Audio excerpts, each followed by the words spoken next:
రాష్ట్రం అంతటి వానలు పొట్టు పొట్టు పడుతున్నాయి, ఊర్లే మునిగిపోతున్నాయి అని చెప్పుకున్నాం కదా. 10 దినాల సంధి కేరళ, మధ్యప్రదేశ్, కర్ణాటకలో పొట్టు పొట్టు వానలు పడుతున్నాయి. అరే ఈ వానలు ఇంత ఎక్కువై పెద్ద పెద్ద చెరువులు కుంటలు నిండి కట్టలు తెగిపోయి ఊర్లే కొట్టుకుపోతున్నాయటనుల్లా. ఆడనే కాదు, ఇటు తెలంగాణ, ఆంధ్రాలో కూడా గట్టిగానే పడుతున్నాయి వానలు. ఇక కేరళ కాడ పడ్డ వానలకైతే జనాల తిప్పలు చూడవశం అయితలేదుల్లా. వాళ్ళని కాపాడనీకే సర్కారు వాళ్ళు, పోలీసు వాళ్ళు కూడా బాగానే తిప్పలు పడుతున్నారు. ఎంత కోపం ఉంటే ఆనదేవుడికి ఇట్లా చేస్తాడుల్లా. బబ్బబ్బబ్బా ఏం వానలు కాలు బయటికి పెట్టనిస్తలేదుల్లా. కేరళ కాడ పడ్డ వానలకు చెరువులు కుంటలు నిండి కట్టలు దిగి ఊర్లే కొట్టుకపోయినాయి. ఆ ఆనలు కొట్టబట్టి పెద్ద పెద్ద కొండలు గుట్టలు కూడా షాన్నే కూలిపోయినాయి. ఎవలచ్చి ఆదుకుంటారో, ఎవరు బుక్కెడంత బువ్వ పెడతారో అని మొగులకు ముఖం పెట్టి చూస్తున్నారట హెలికాప్టర్ కోసము. ఇప్పటికే 200 మంది దాకా నీళ్లల్లో జిక్కుకొని జీవిడిచిర్రట. వరదలల్లో జిక్కుకున్న 1,500 మంది జనాలను బయటికి తెచ్చిర్రు పోలీసోళ్ళు. ఆగా చూడుర్రి తాడుబట్టి హెలికాప్టర్లో గుంజుతున్న గీవెన్ చూస్తున్నారా? ఈమె నిండు గర్భవతి. కాన్పుకు రేపో మాపో అన్నట్టే ఉంటే పోలీసోళ్ళు కాపాడి దావకాన్లో చేర్చిర్రు. ఇప్పుడు ఆ తల్లి బిడ్డకు జన్మనిచ్చింది.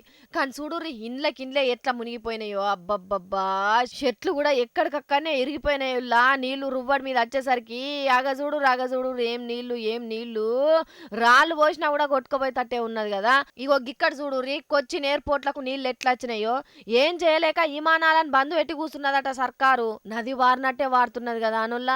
గోడలు తంబాలు అన్ని కూలిపోయినాయి. ఇగో ఇట్లా ఆడా ఈడనే కాదుల్లా, నీళ్లు జోరుకొచ్చే అన్ని జాగలల్లా పెద్ద పెద్ద ఆనకట్టలు అన్ని గేట్లు ఎత్తేసిర్రట, ఎప్పటి నీళ్ళు అప్పుడు వెళ్ళిపోవాలని. ఇక కేరళ పరిస్థితి చూసి లీడర్లు కూడా బాగానే ఆసరైతున్నారు. మోడీ సారు హెలికాప్టర్ల చక్కర్లు కొట్టుకుంటా చూసి 500 కోట్లు ఇచ్చి ఆసరైండుల్లా. అట్లనే చంద్రాల్ సారు 10 కోట్లు, కేసీఆర్ సార్ 25 కోట్లు ఇచ్చి ఆసరైండ్రు కేరళకు.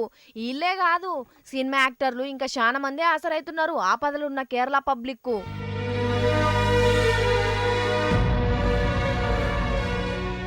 మన తెలుగు రాష్ట్రాలలో కూడా బగ్గనే కొట్టినాయుள்ள వానలు. ఇప్పటికే మీదికెళ్ళొస్తున్న నీళ్లతోని నిండు కుండలెక్కనే ఉన్నాయి చెరువులు కుంటలన్నీ. రాజమండ్రి డ్యాంలకు నీళ్లు జోరుకొచ్చేసరికి గేట్లు మీదికి లేపి కిందికి ఇడిచిర్రు నీళ్లను. భద్రాచలంకు కూడా భారీగా నీళ్ళు వచ్చినాయి. రాములవారి భక్తులంతా నీళ్లు చూసి రామయ్య దర్శనం చేసుకొని పోతున్నారట ఇంటిల్లి పాదులు వచ్చి. ఇట్లా ఒక్కతాన్నే కాదు, అన్ని జిల్లాలు ఆన నీళ్లతో తానం చేసినట్టే అయింది. అటు కర్ణాటకలో పడ్డ వానలకు నీళ్లు బగ్గొచ్చి జాడాల మీదికెళ్లి శ్రీశైలంకి వచ్చి చేరినాయి. నీళ్లు అయ్యేసరికి నీళ్ల మంత్రి దేవినేని ఉమాసార్ వచ్చి పూజ చేసి కట్టుకొత్తి గేట్లు ఎత్తిండు. అంటే నాగార్జున సాగర్ కు సాగనంపుతున్నారు నీళ్లను. ఇట్లా అంతటా నీళ్లు బగ్గొచ్చేసరికి చేపలు పట్టుడు, పడవలు నడుపుడు ఆపేయాలని ఆర్డర్ వేసిర్రట ఆఫీసర్లు. కానీ చూడురుల్లా, ఈ ఆనలు లేటుగా పడ్డా కూడా ఏ తీర్ల పడుతున్నాయో. కానీ ఇవే కాదుల్లా, ఇంకా ఆనలు కొడతాయని అంటున్నారు వాతావరణ పరీక్షలు చేసే ఆఫీసర్లు. మరి ఏమైతుందో ఏందో చూడాలే.